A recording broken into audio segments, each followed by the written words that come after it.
My wife's hidden affair blew up our Denver dream, but I rewrote the ending. If this story stirred something in your heart, give it a like, share your thoughts below, and subscribe to Revenge Forge, where every story reminds us that pain can lead to power. I'm Grant Norwood, 47, a real estate developer in Denver, pulling in $1.8 million a year. My life was the kind you'd see on an Instagram reel: a glass-walled penthouse in Lodo, a black Porsche 911 Turbo parked below, and a home theater where I'd binge Rockies games with a cold IPA. The heart of it all was Courtney, my wife of 14 years. At 38, she was a knockout brunette, sharp-tongued with a smile that could close a deal, and a body that turned heads at our gym. As a PR consultant, she thrived on charm-landing clients with a wink and a pitch. We had no kids, just a shared rhythm: late-night tacos at Torchy's, weekend drives to Boulder, and plans for a Tuscany getaway. Our crew, Ellie, Nate, and Tanner Mullins, were like family. Tanner, my college buddy from CU Boulder, was the guy I'd trust with my darkest secrets. Until I couldn't. It started with a photo: 8 p.m. on a crisp September night. I was at a rooftop bar in Reno finalizing a $5 million condo deal, when Ellie texted me a group pic from a girls' night at the Cooper Lounge. Courtney was there, radiant in a black dress, but something was off. Her hand rested on a man's arm, her laugh too intimate, her wedding ring glinting like a taunt. The guy wasn't tagged, but I knew him: Tanner Mullins, my best friend, all grins and whiskey. Ellie's caption: epic night. My stomach dropped. I zoomed in, heart racing. This wasn't a casual touch. This was trouble. I didn't call Courtney. I didn't text Tanner. I'm not the guy who storms in swinging. I'm the guy who builds plans, wins. I finished my bourbon, closed the deal, and drove home, the Porsche's growl drowning out the noise in my head. Courtney was there, curled up with a glass of Pinot, scrolling TikTok. "How was the deal?" she asked, her voice honey smooth. "Signed," I said, kissing her forehead, my eyes on her phone. She locked it fast. Too fast. The next week, the signs piled up like storm clouds. Courtney's client dinners stretched past 10 p.m. Her perfume was new, spicy, not her usual floral, and her gym bag held a silk scarf I'd never seen. She laughed off my questions. "Just work, babe. You know how it is." But I didn't. Nate mentioned Courtney skipping their usual trivia night, and Ellie dodged my call when I asked about the girls' night. My kids might have been hypothetical, but my instincts were real, and they were screaming. I hired Riley Parker, a private investigator with a rep for discretion, a 52-year-old ex-cop who'd tailed cheating spouses for decades. We met at a dive bar in 5 Points, 3 p.m. over greasy burgers. "Courtney's hiding something," I said, sliding her a photo of the Cooper Lounge pic. "Maybe with Tanner Mullins." "Dig deep." Riley's eyes narrowed. 2 weeks, Grant. "You sure you want the truth?" I nodded. "I need it." While Riley worked, I played the part, grilling steaks with Courtney, laughing at her TikTok dances, toasting her latest client win. But I was watching. Her phone stayed locked. Her laptop password changed. She started name-dropping a new friend, Sasha, who I'd never met. At a barbecue with Nate, Ellie, and Tanner, I caught Tanner's smirk when Courtney refilled his beer, their fingers brushing. Nate changed the subject fast, but Ellie's laugh was forced. They knew something. I filed it away. Riley's first report landed at 2 a.m. a week later. I sat in my office, the city lights sprawling below, and opened the file. Photos: Courtney and Tanner at a speakeasy in Cherry Creek, her lips grazing his ear. Audio: Tanner cocky on a call with Nate. Grant's too busy with his condos to notice. Text from Courtney's phone cloned by Riley's tech. "Miss you already." He's none the wiser. The gut punch was an email from Courtney to Tanner, sent from her work account. "Your pitch deck's ready. Grant's client list is attached. They weren't just sleeping together, they were sabotaging my deals. Tanner, a rival developer, was gunning for my biggest project, a $10 million Lodo high-rise. Courtney was feeding him my investor contacts, bid details, even my meeting schedule. Their plan: tank my project, let Tanner's firm swoop in and split the profits. She'd walk away with a new man and a new life, leaving me in the dust." I didn't yell. I didn't break. I poured a Macallan and planned. First, I called my CFO, Derek Holt, a numbers nerd who'd been with me since my first flip. Over coffee at Union Station, I kept it vague. "Someone's leaking our bids. Secure the investor data, change all passwords." Derek nodded. On it, boss. They're screwed. Next, I met my lawyer Vanessa Cole, a shark in stilettos who'd saved my ass in a zoning dispute. Prep divorce papers, I said, voice steady. And look into corporate theft. I've got proof. Vanessa grinned. Send it over. We'll bury them.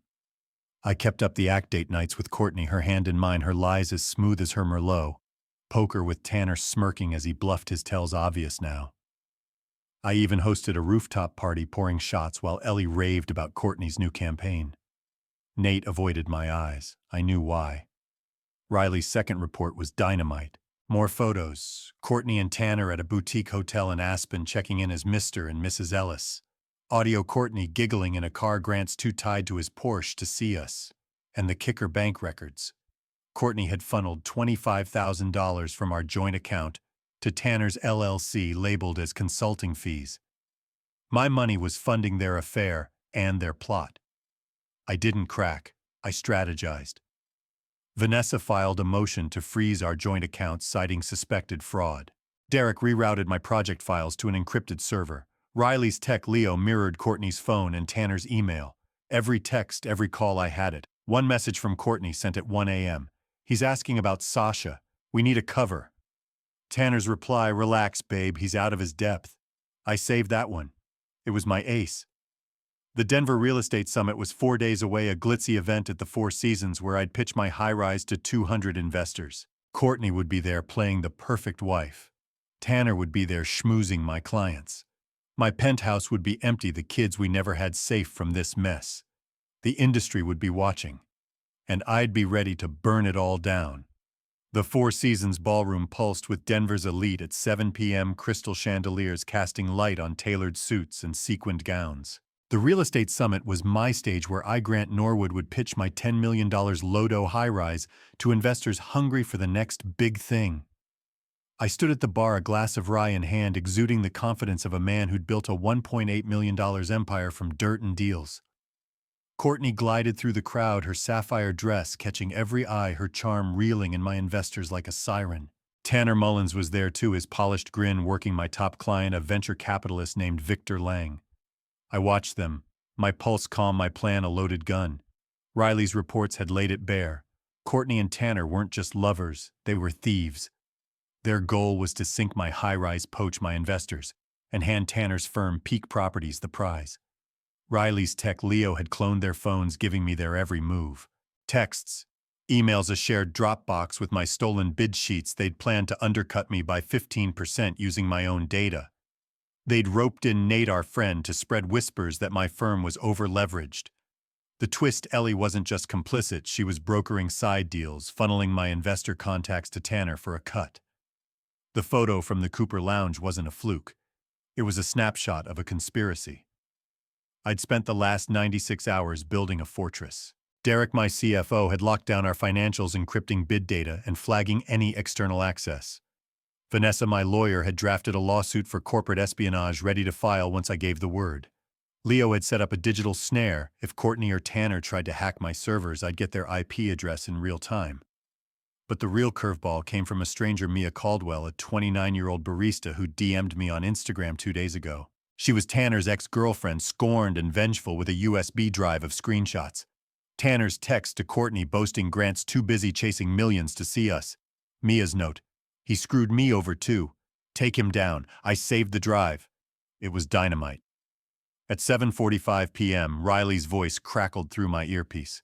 Tanner's pitching Victor Lang in the lounge. Courtney's distracting your team. I nodded, sipping my rye, my eyes on Courtney as she laughed with a group of developers. Let them think they were winning. I'd already neutralized Nate. Yesterday I'd invited him for beers at a Lodo brewery, my tone casual. Heard you're talking to Victor Lang about Peak, I said, watching his face. He stammered, beer spilling. Just chatter, man. I leaned in, voice low. Lie again, and you're cut off. From me, from Denver. He confessed Ellie had pushed him to badmouth me, promising a $50,000 payout from Tanner. I recorded it, sent it to Vanessa. Nate was out, his credibility torched. Courtney approached at 8:15 p.m., her perfume a sharp jab.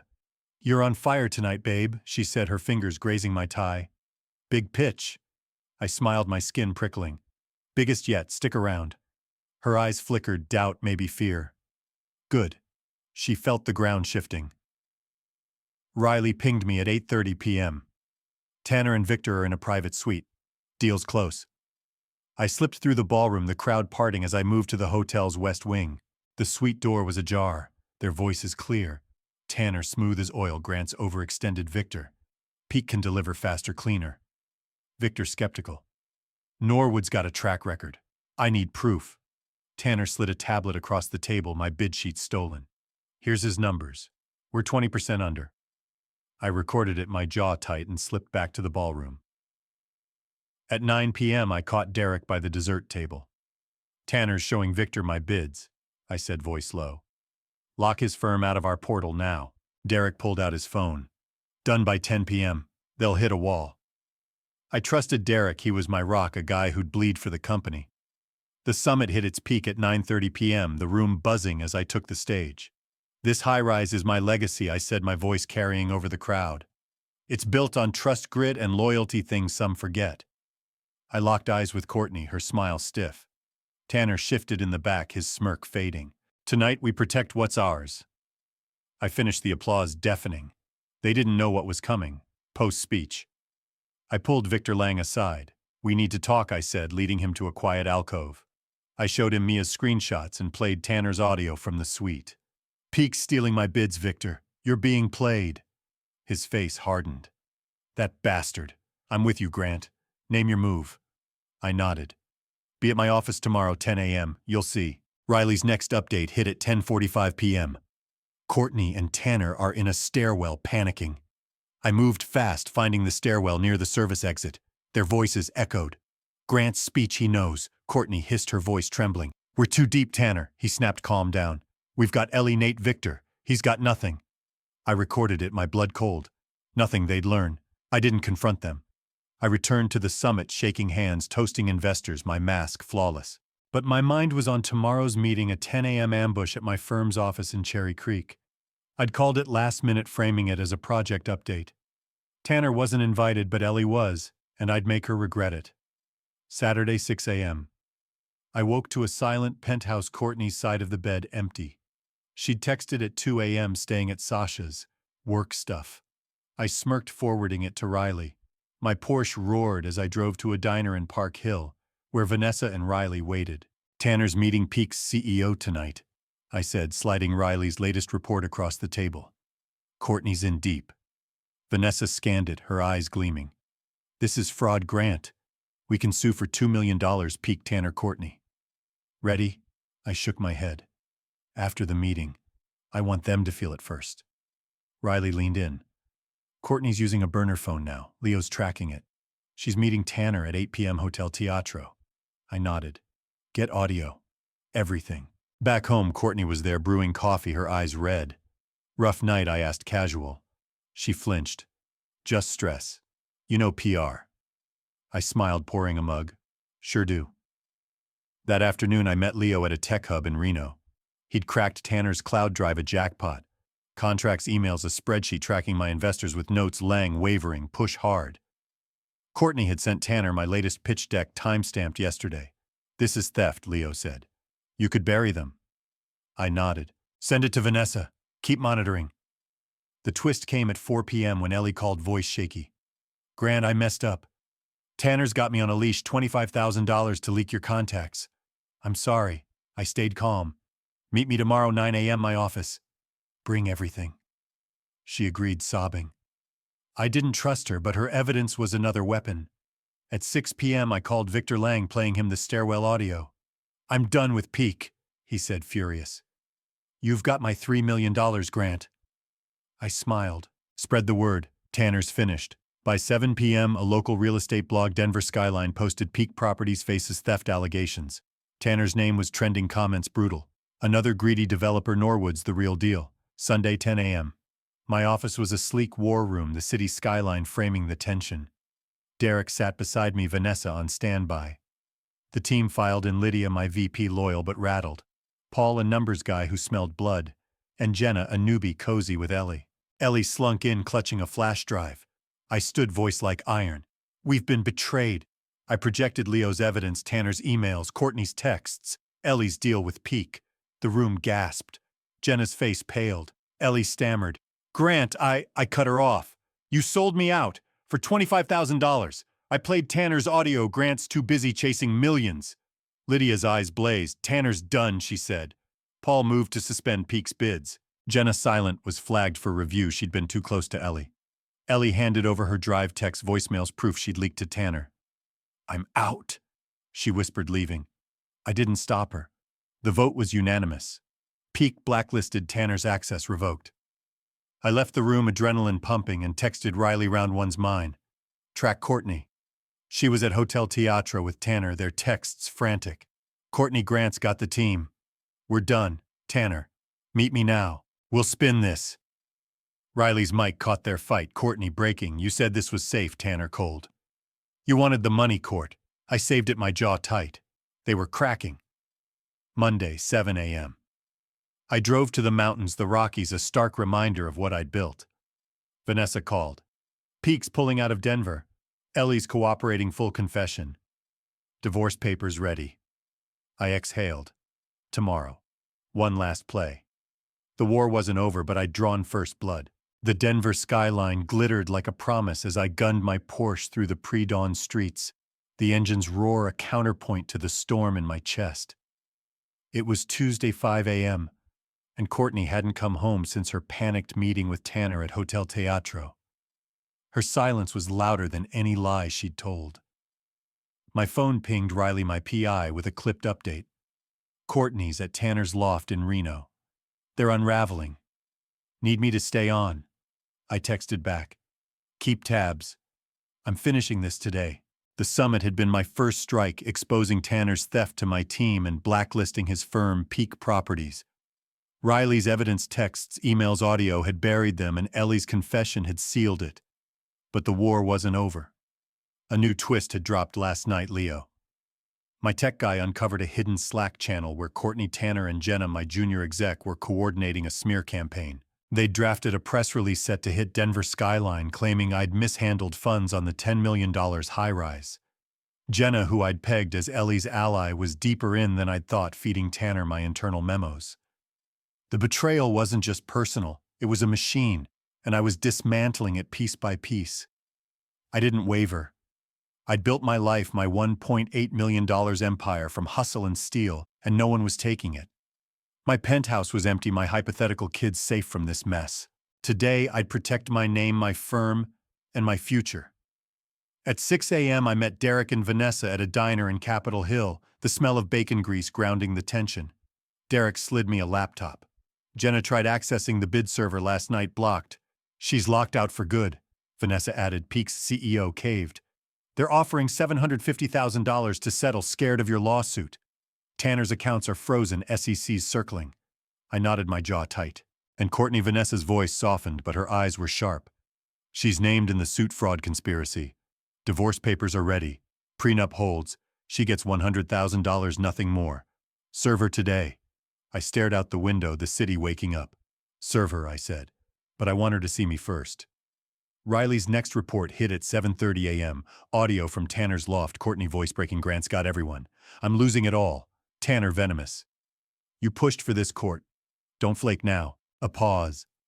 Then Courtney, I just wanted out. My gut twisted. She'd wanted out of our life, our 14 years. I saved the audio, another bullet in the chamber. The twist deepened at 8 a.m. when Mia Caldwell, Tanner's ex, texted me a bombshell. She'd hacked Tanner's old email, a burner account he thought was deleted. It held a thread with Nate dated a month back where Tanner bragged about flipping my investor Victor Lang with Courtney's help. Nate's reply, make sure Ellie keeps Grant distracted. Mia's message, Tanner's been playing dirty for years. End him. I forwarded it to Vanessa. This is criminal, she replied. Rico territory if you push it. I didn't stop. I called Victor Lang, playing him the loft audio and Mia's email. I'm done with Peak, he said, his voice steel. Your high-rise has my $4 million grant. Tanner's toast. I smiled. Tell the others, Peak's poison. By 9 a.m., Denver Skyline updated their blog. Peak Properties collapses amid fraud claims. Tanner's name was trending on X users, piling on another Denver crook. Norwood's untouchable. I didn't read the threads. I didn't need Reddit stories to know I'd hit the mark. At 10 a.m., I met Lydia, my VP at the firm. Jenna's out, I said, showing her the Slack channel. Lydia's face darkened. She was your rising star. I nodded, the sting sharp. She chose wrong. Lydia drafted a termination notice citing gross misconduct. Jenna was gone by noon, escorted out, her protests ignored. I didn't watch. My focus was bigger. Riley's update came at 1 p.m. Courtney's at a coffee shop in Lodo alone, crying. I drove there, the Porsche's rumble steadying me. Courtney sat outside staring at her phone, her face drawn. I didn't approach. I texted Vanessa. Serve her now. The process server hit at 1:30 p.m., handing Courtney the divorce papers. She froze, her eyes scanning the pages, then looked up, searching. I was gone, back in my car, the city blurring past. By 3 p.m., Tanner's empire was crumbling. Peak's CEO emailed me upping their settlement to $1 million. I told Vanessa to take it. Tanner's ex-profile vanished, his office line dead. Nate texted, groveling, Grant. I was stupid. Can we talk? I blocked him. He was a ghost now. Courtney called at 4 p.m., her voice raw. Grant, please just talk to me. I let it go to voicemail. Her message, I'm so sorry. I didn't want this. I saved it, evidence piling up. I hadn't told my parents about the mess. They'd always loved Courtney, and I wasn't ready to break their hearts. I'd shield them like I'd shielded myself. The final twist landed at 6 p.m. Leo sent me Courtney's personal cloud drive, cracked via a recycled password, our first date, painful irony. Journal entries, raw and unfiltered. Tanner made me feel seen, but I'm drowning in guilt. Grant's the better man. Another, I can't face him. I broke us. I should have felt triumph, but it burned. She'd known the cost and paid it anyway. Wednesday, 7 a.m. I drove to the Platte River, the water calmed my mind, a battlefield. Vanessa called. Courtney's served. She's at her cousin's in Aurora, begging for a sit-down. Peaks settled for $1 million. Tanner's facing SEC charges. I exhaled. Good. Set up a meeting with Courtney, neutral spot, tomorrow. That night, I hosted a solo dinner at the penthouse, cooking ribeyes, the sizzle grounding me. I FaceTimed my parents, keeping it light, their laughter a reminder of what I'd fight for. My phone buzzed. Victor Lang, Peaks done. You're Denver's king now. My firm was bulletproof, the $1 million a bonus. I poured a Macallan, toasting myself. Thursday, 2 p.m. I met Courtney at Civic Center Park, the city's pulse humming around us. She looked hollow, her eyes swollen, clutching a latte like a lifeline. Grant, she started, voice cracking. I messed up. Tanner was a mistake. I was lost. I stood, arms crossed, my face granite. Lost. You stole my bids, my trust, my life. For him. She sobbed, soft and desperate. I felt invisible. Worked the penthouse, it was too much. Tanner was an escape. I laughed, bitter. Escape? You funded his deals with my money. You let Jenna smear me. Her eyes widened. Jenna was a shock. Jenna, she stammered. I didn't know enough, I snapped. You, Tanner, Ellie, Nate, you all played me. The divorce is done. You get $100,000. Sign the papers or I drag you through court. She nodded, tears falling. I'll sign. I still love you, Grant. I looked at her, the woman I'd loved for 14 years now, a stranger. You killed that love, Courtney. Live with it. I walked away, her cries fading into the city's hum. Friday, 6 a.m. I woke to a text from Lydia, high-rise, fully funded. You're untouchable. Vanessa confirmed Courtney signed the divorce papers, waiving all claims. Tanner was blacklisted, his career ash. Jenna was unemployable in Denver's real estate scene. Ellie sent a final email apologizing. I deleted it. I took a drive to Red Rocks that morning, the open sky clearing my head. At a Lodo cafe later, I met a woman named Harper, a 40-year-old urban planner with a warm laugh and a rescue mutt named Finn. She'd heard about the Peak scandal, called me Denver's comeback king. We talked about the city's growth, our shared love for dive bars, the way betrayal sharpens you. I asked her for a beer next week. She smiled. Deal.